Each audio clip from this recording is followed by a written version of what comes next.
ನಮಸ್ಕಾರ ಫ್ರೆಂಡ್ಸ್, ನನ್ನ ಚಾನಲ್ಗೆ ಸ್ವಾಗತ. ಇವತ್ತು ಕೇಸರಿ ಬಾತ್ ಮಾಡೋದು ಹೇಗೆ ಅಂತ ನೋಡೋಣ. ಇದು ಸಕ್ಕರೆಯಿಂದ ಮಾಡಿರೋ ಕೇಸರಿ ಬಾತು, ಬೆಲ್ಲದಿಂದಲೂ ಮಾಡಬಹುದು.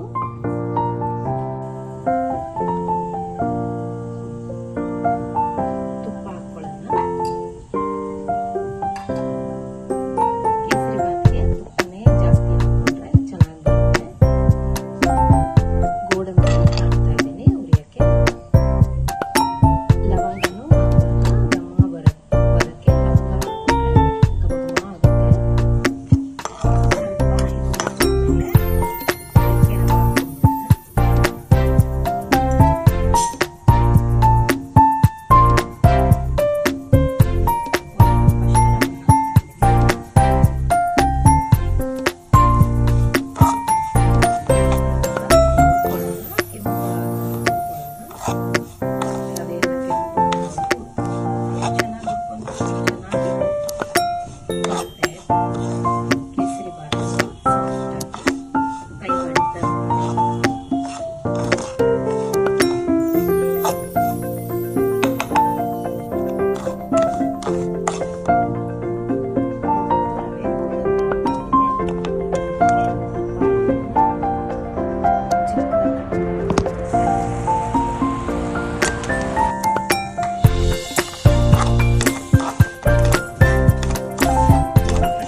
ಚೆನ್ನಾಗಿ ಫ್ರೈ ಆಗಿದೆ.